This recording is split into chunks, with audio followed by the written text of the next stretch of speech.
खुलेआम मुसलमानों को धमकी, अगर 24 घंटे के अंदर अंदर गांव नहीं छोड़ा तो जिंदा जला दिया जाएगा। आज की इस वीडियो में दो बड़ी अहम और जरूरी खबर पर बात करेंगे। दूसरी खबर है कि बिहार के अंदर एक मुसलमान को बांग्लादेशी बताकर उसकी लिंचिंग करने की कोशिश की गई, यहां तक कि उसको 2 किलोमीटर तक दौड़ा दौड़ा कर पीटा गया है। आप इस वीडियो को आखिर तक जरूर देखें। आखिर में हम आपको बताएंगे कि आखिरकार इन तमाम हालात का मुकाबला कैसे करना है। अब आइए सबसे पहली खबर के ताल्लुक से बात करते हैं। खुलेआम मुसलमानों को गांव छोड़ने और जिंदा जलाने की धमकियां दी जा रही है। ताजा मामला बुलंदशहर के जिले भोखेड़ा गांव का है। नए साल 2026 के दिन जुमरात के रोज रात को गांव में कुछ समाज दुश्मन चुपके से तकरीबन 10 से 15 मुस्लिम घरों के सामने काबिल एतराज पंफलेट फेंक देते हैं। उस वक्त किसी को इस बात की खबर नहीं होती। अगले दिन जुमा 2 जनवरी की सुबह जब लोग उठते हैं तो उन्होंने अपने घरों के सामने पड़े पंफलेट देखे। जब उन्होंने पंफलेट उठाकर पढ़े तो दंग रह गए, खौफजदा हो गए, सहम गए। इन पंफलेटों में मुसलमानों को खुलेआम गांव छोड़ने की धमकी दी गई थी और ऐसा न करने की सूरत में जिंदा जलाने की बात लिखी गई थी।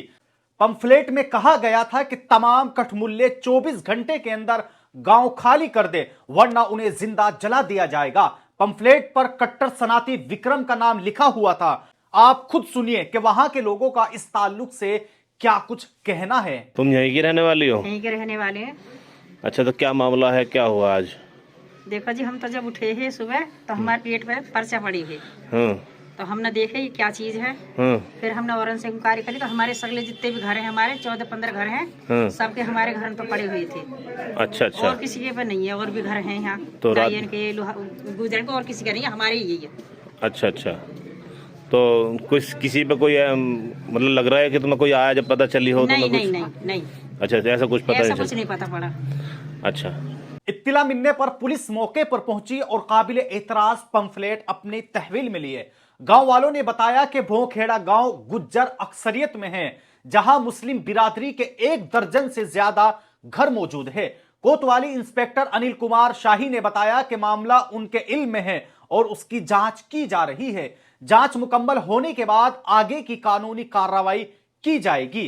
पुलिस की जानिब से जारी वीडियो बयान में कहा गया है कि थाना सिकंदराबाद के इलाके के गांव भोखेड़ा में शरपसंद लोगों ने एक बिरादरी के खिलाफ काबिल एतराज बात लिखकर घरों में पंफलेट डाले। इस मामले में मुताल्लिका दफात के तहत मुकदमा दर्ज कर लिया गया है और मुल्जिमान की तलाश अभी जारी है। सुनिए आप पुलिस ने आखिरकार इस ताल्लुक से क्या बयान दिया है। सिकंदराबाद थाना क्षेत्र के ही ग्राम भोखेड़ा में कुछ अवांछनीय तत्वों द्वारा एक संप्रदाय के विरुद्ध कुछ आपत्तिजनक बातें लिख के पैम्फलेट कुछ घरों में डाल दिया है।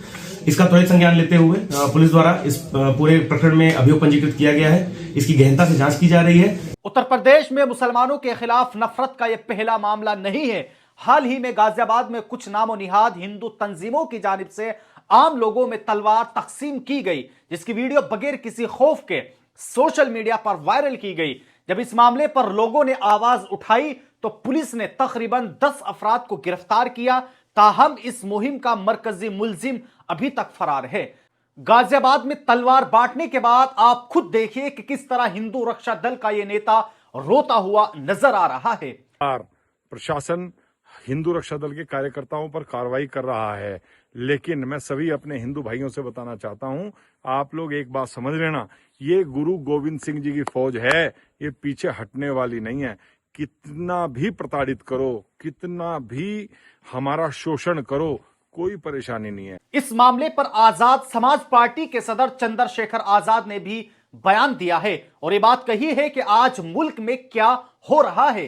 तलवारें तकसीम की जा रही है। एक फिरके के खिलाफ जज्बाती और फिरका वाराना नारे लगाकर पूरे समाज को खड़ा करके उसके खिलाफ तशद्दुद की कोशिश की जा रही है।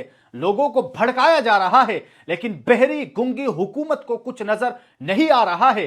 निकम्मी हुकूमतों ने आंखें बंद कर ली, मुंह सील कर लिए और कान ढांप लिए हैं। उन्हें यह नाइंसाफी, यह दहशतगर्दाना वाकयात नजर नहीं आ रहे हैं, यह जुल्म नजर नहीं आ रहा है।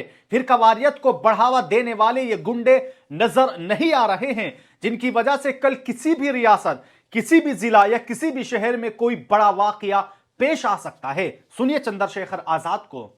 आज इस देश में क्या हो रहा है?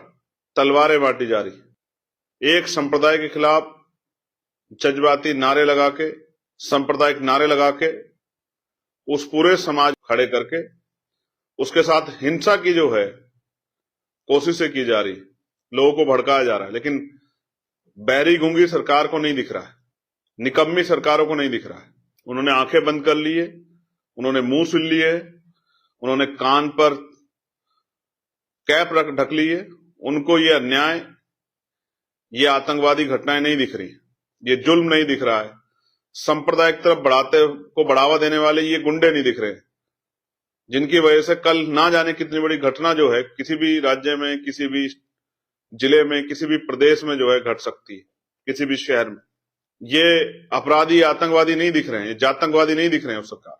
अब आइए दूसरी खबर के ताल्लुक से बात करते हैं कि बिहार के अंदर एक मुसलमान को बांग्लादेशी बताकर लिंचिंग करने की कोशिश की गई। यह मामला बिहार के मधुबनी जिला से है, जिसमें एक मुस्लिम मजदूर खुर्शीद आलम पर भीड़ ने हमला कर दिया, उसे बांग्लादेशी कहकर पीटा गया और तकरीबन लिंचिंग करने की कोशिश की गई। खुर्शीद बताते हैं कि वो काम पर था और एक दुकान से सामान लेने गया था। उसी दौरान एक शख्स ने उससे कहा कि जय श्री राम, जय सीताराम और भारत माता की जय जैसे नारे लगाओ। जब उसने कहा कि वो सिर्फ भारत माता के जय कह सकता है तो उस शख्स ने उसकी वीडियो बनाकर वायरल कर दी और फिर धमकी दी कि अगर नारे नहीं लगाए तो उसे अपने साथ ले जाएंगे। कुछ ही देर बाद तकरीबन 50 लोगों की भीड़ ने उसे घेर लिया और उसे मारना पीटना शुरू कर दिया। तकरीबन 2 से 3 किलोमीटर तक दौड़ाया।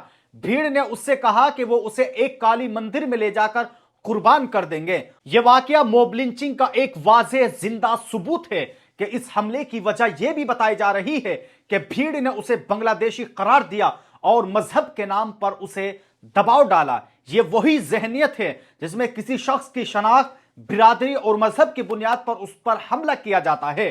भारत में पिछले कुछ वर्षों में ऐसे कई वाकयात सामने आए हैं जहां लोगों को बगैर किसी ठोस सबूत के या घुसपैठिया बताकर भीड़ ने निशाना बनाया और रिपोर्ट्स के मुताबिक यह वाकया पहला नहीं है। सिर्फ 2025 में ही बिहार में मुसलमानों को निशाना बनाते हुए कम अज कम 3 बड़ी मॉब लिंचिंग सामने आई, जिनमें ज्यादातर वाकयात नवादा जिले में हुए। दिसंबर में नवादा के भुट्टा गांव में 35 साला मोहम्मद अतहर हुसैन पर भीड़ ने हमला किया था। गवाहों के मुताबिक लोगों ने पहले उसका मजहब जांचने के लिए उसके कपड़े तक उतरवाए और फिर बेरहमी से पीटा, जिसके नतीजे में उसकी मौत हो गई और अवामी दबाव बढ़ने पर पुलिस ने 8 अफराद को गिरफ्तार भी किया था। पूरे मामले पर मजलिस इत्तेहादुल मुस्लिमीन के नेता ने सख्त मजम्मत की और पार्टी के कौमी तर्जुमान आदिल हसन ने कहा कि यह वाकया जाहिर करता है कि कानून और इंतजाम सही तरीके से काम नहीं कर रहा है। उन्होंने कहा है कि किसी भारतीय शहरी को बांग्लादेशी कहकर पीटना और इंसानियत के खिलाफ है। यह शख्स बिहार का रहने वाला है, इसके बावजूद उसके साथ दुश्मन जैसा सलूक किया गया। भारत में मॉब लिंचिंग और भीड़ के तशद्दुद के वाकयात पिछले कई वर्षों से बढ़ते ही जा रहे हैं। 2019 में झारखंड के तबरेज अंसारी का कत्ल भी इसी तरह की भीड़ तशद्दुद की एक जिंदा मिसाल है, जहां एक मुस्लिम नौजवान को बेरहमी से पीटा गया और उसकी मौत हो गई थी। ऐसे वाकयात मुजफ्फरपुर, नवादा जैसे शहरों में भी सामने आ चुके हैं। यह वाकया समाजी तहफ्फुज, कानून के सही निफाज और मजहबी बिरादरियों के दरमियान बाहिमी बर्दाश्त पर संगीन सवालात खड़ा करता है। इस हादसे के बाद मकामी लोगों में खौफ भी है और नाराजगी भी है। लोग कहते हैं कि तमाम शहरियों को तहफ्फुज, इज्जत और हुकूक मिलने चाहिए और मजहब या शनाख्त की बुनियाद पर किसी के साथ इम्तियाज या तशद्दुद बर्दाश्त नहीं किया जाना चाहिए। कई सियासी और समाजी तंजीमों ने इस वाक़े की सख्त मजम्मत की और मुल्जिमान को फौरी गिरफ्तार और सख्त सजा का मुतालबा किया है। यह मामला इस बहस को मजीद तेज कर देता है कि भारत में कानून सबके लिए बराबर होना चाहिए और भीड़ के तशद्दुद को रोकना निहायत जरूरी है। बिहार के इस वाक़ये ने एक बार फिर यह सवाल खड़ा कर दिया कि शनाख्त की बुनियाद पर तशद्दुद, मॉब लिंचिंग खुलेआम हो रही है और क्या सरकार इनकी रोकथाम के लिए कोई फैसला लेगी या नहीं। भारत जैसे जमहूरी मुल्क में किसी इंसान को उसकी शहरियत, पेशे या मजहब की वजह से खौफ महसूस नहीं होना चाहिए। यह वाकया इस बात की निशानदही करता है कि पूरे समाज और इंतजामिया को मिलकर ऐसे जराइम के खिलाफ फौरी ठोस और इकदाम करने की बहुत सख्त जरूरत है। बहरहाल दोस्तों, आप सब लोगों ने इस वीडियो के अंदर देखा कि किस तरह उत्तर प्रदेश में कभी हथियार तकसीम किए जाते हैं, कभी तलवारें तकसीम की जाती है, तो कभी मुसलमानों को यह धमकी दी जाती है कि उनके घरों के बाहर पंफलेट फेंक कर कि अगर तुम लोगों ने 24 घंटे के अंदर गांव नहीं छोड़ा तो हम तुम्हें जिंदा जला देंगे। आखिरकार ये कौन सा कानून है, जबकि यूपी के अंदर खुलेआम यह ऐलान किया जाता है कि यूपी में राम राज्य है। कहां है वो राम राज्य कि खुलेआम मुसलमानों की लिंचिंग और खुलेआम मुसलमानों को धमकी दी जा रही है। यह एक योगी सरकार पर एक खुला सवाल है। यह योगी सरकार की एक बड़ी नाकामी है कि जबकि एक आम मुसलमान, आम नागरिक उसकी सरकार में महफूज नहीं है, खुलेआम यूपी के अंदर ही तलवारें तकसीम की जा रही है और फिर भी लोग कहते हैं कि अब यूपी में सब कुछ चंगा है। दोस्तों, आप सब लोग इस ताल्लुक से अपनी क्या राय रखते हैं, आप लोग भी हमें कमेंट बॉक्स में जरूर बताएं। और अगर आप हमसे जुड़ना चाहते हैं तो आप हमारे इस चैनल को सब्सक्राइब कर सकते हैं।